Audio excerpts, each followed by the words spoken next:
Good morning student. Previous class में मैंने आप लोगों को चैप्टर 6 पढ़ाया था। आज मैं महाकवि कालिदास के बारे में पार्ट 7 है, क्लास 8 है। को न जानती खलु महाकाव्य कालिदास नाम। कौन नहीं जानता महाकवि कालिदास के बारे में। असो न केवल भारतीय प्रयुक्तता निखिल विश्व प्रसिद्धम। यह न केवल भारत में बल्कि पूरे संपूर्ण संसार में प्रसिद्ध हैं। विश्वस्य अनेके देशवासिनं स्वस्वदेशस्य सर्वश्रेष्ठं कविनां सह तस्य तुलनां कुर्वन्ति। विश्व के अनेक देशों में अपने अपने देश के सर्वश्रेष्ठ कवियों के साथ उनकी तुलना की जाती है या करते हैं। वस्तुतः सचमुच कालिदास सर्वभ्यम अपि श्रेष्ठम अद्भुत च। सचमुच कालिदास सभी कवियों में सर्वश्रेष्ठ और अद्भुत थे। अस्य जन्मे विषय अनेका किंवदंता सन्ति। इनके जन्म के विषय में अनेक लोकोक्तियाँ कहावतें हैं। केचना कवि ममु वंग देशीय, केचन कश्मीर देशीयम, किंचना च उज्जैन वास्तवमिति कथयन्ति। कुछ लोग कहते हैं कालिदास का जन्म बंगाल में हुआ था, कुछ लोग कहते हैं कश्मीर देश में हुआ था, और कुछ लोग कहते हैं कि उज्जैन में हुआ था। राज्ञा विक्रमादित्यस्य नवरत्ने अन्यतम। राजा विक्रमादित्य के नवरत्नों में ये सब प्रमुख माने जाते हैं। अयम महाकवि स्वजिनस्य संपूर्ण समाधिकम च कालम उज्जैनीम एव अपायत इति निश्चितम। यह महाकवि अपने जीवन का महत्वपूर्ण और अत्यधिक समय उज्जैन नगरी में ही निश्चित रूप से बिताए। Second stanza. एसम पूर्व मूर्ख आसिदति जनश्रुति। ऐसा कहा जाता है कि कालिदास पहले मूर्ख थे। एकदा विदोत्मा नाम राजकन्या प्रतिज्ञां यस्तां तनेव स विवाहं करिष्यति यः शास्त्रार्थे तां पराजितम् इति।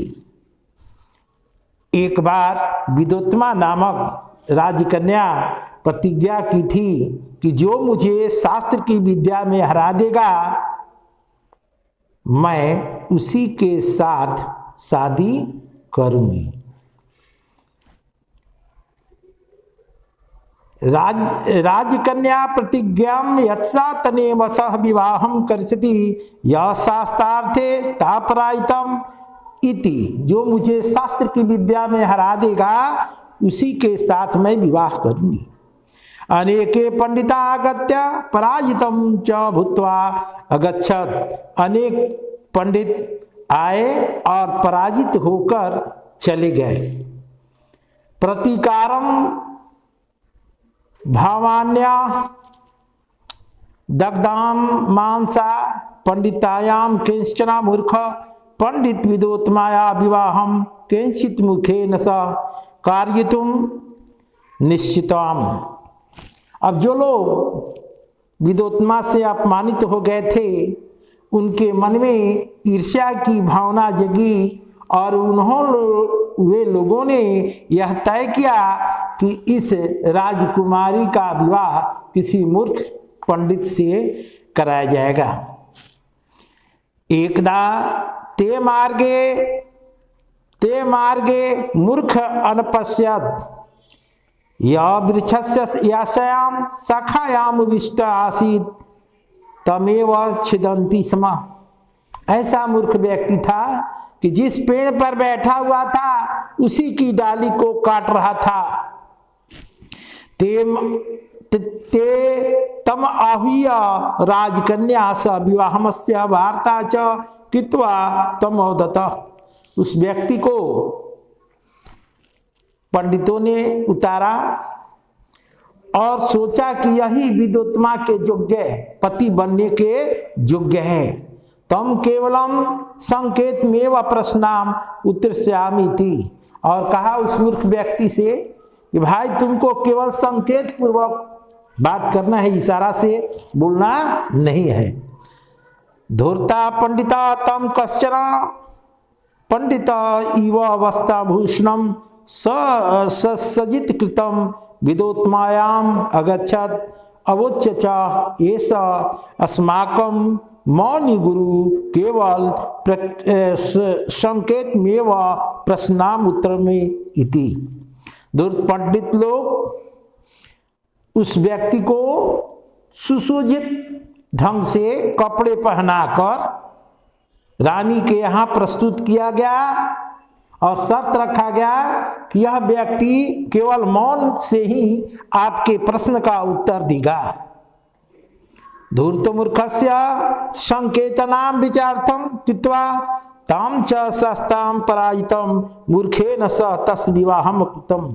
शास्त्र के द्वारा रानी विदोत्मा हार गई और उस मूर्ख व्यक्ति के साथ विदोत्मा का विवाह हो गया।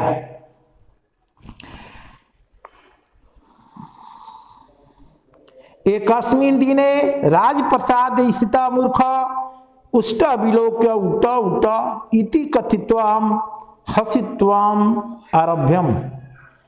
एक दिन राजमहल में स्थित मूर्ख ने उष्ट शब्द को उठ उठ कह दिया, उठ उठ कहकर उपहास का पात्र बन गया। विदोत्मा ज्ञानता, विदोत्मा जान गई यत धूर्ते पंडिता वंचिता सा मूर्खेन सा विवाहम अभवत इति। यह व्यक्ति जो मेरा पति है यह मूर्ख है, इसको किसी भी शब्द का उच्चारण करने नहीं आ रहा है। शोकाकुल हृदय सा तत्क्षणेन तम मूर्खपति प्रसदत्याम वही करोति। उसके बाद विदोत्मा ने अपने पति को घर से बाहर कर दी। आत्मेन मूर्खताम निंदता स मूर्ख चिंतत। आत्मे अपने मूर्खता और निंदा को देखकर वंचित होकर वह बेचारा घर को छोड़कर बाहर निकल गए। पश्चात स काल्या उपासना विद्वान संसर्गना च विद्वान भूत्वा गृहम प्रगत्यागत। बाद में वे काली जी के उपासना किए, वहां पर उन्हें ज्ञान की प्राप्ति हुई। जब ज्ञान की प्राप्ति हो गई तदानीं पत्नी कपाटयाम वित्ता प्रकोष्ठम कालिदास दत्त अनावृता कपाट द्वारा देही सो अपच्छत असित कथित बाग विशेषम। जब उनको ज्ञान की प्राप्ति हो गई तो वे घर की ओर आए। घर के दरवाजे पर जब पत्नी दरवाजा खोलने के पहले कही अनाविष्ट द्वारा देही सपृच्छत असित कथित बाग विशेषम। कोई विशेष बात है? पत्नी के ये 3 बातों पर उन्होंने 3 ग्रंथ लिखा। असित से अलग ग्रंथ लिखा, कश्चित से अलग बाग विशेषम। कालिदास तद पद त्रयम सुत्वा प्रत्येक पदम आशितम एक एक ग्रंथम रिछत।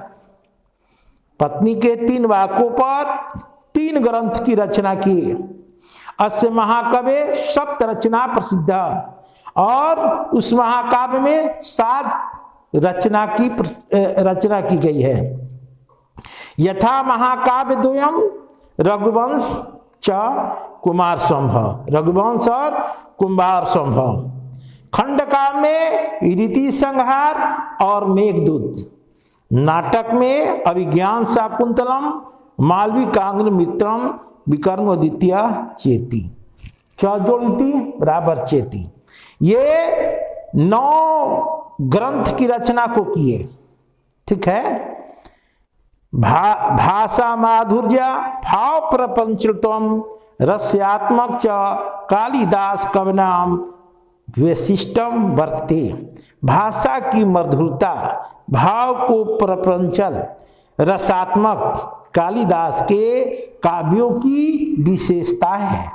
तेषाम पठनेन हृदय रसमग्न इव भवति। इनके काव्य को पढ़ने से व्यक्ति के हृदय में रस उजागर होता है। अभिज्ञान शाकुंतलम नाटक में के कवि सर्वश्रेष्ठ रचना मानते हैं कालिदास।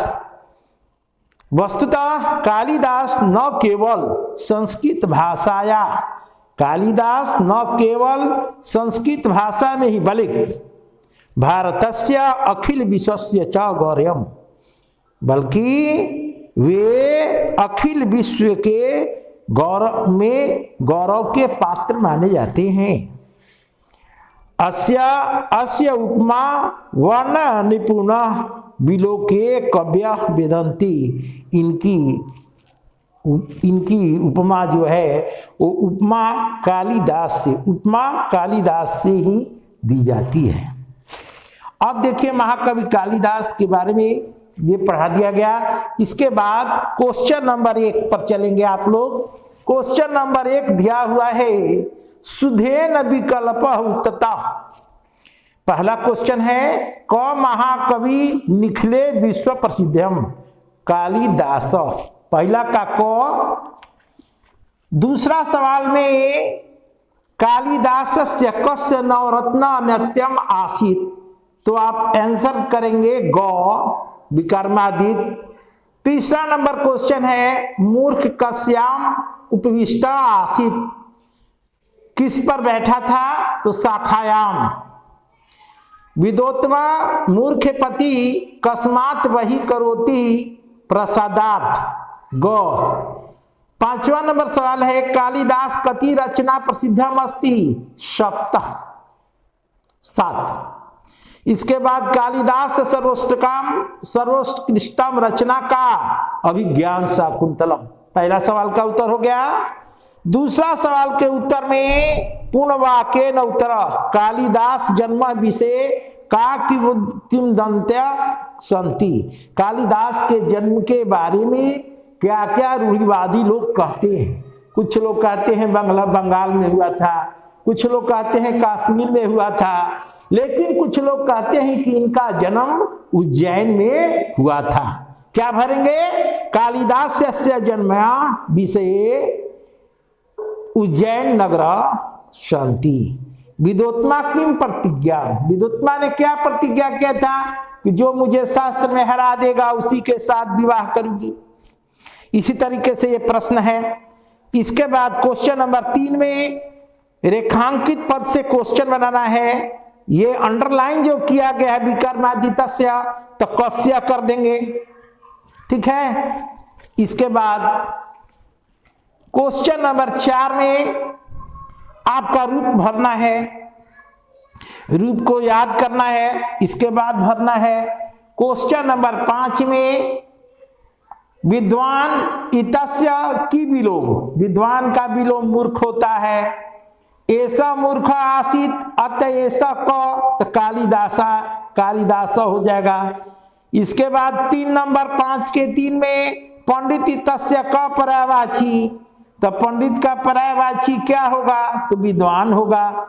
इस तरीके से आपको भरना है। क्वेश्चन नंबर 6 जो है वो आपका कहानी में से ही भरना है।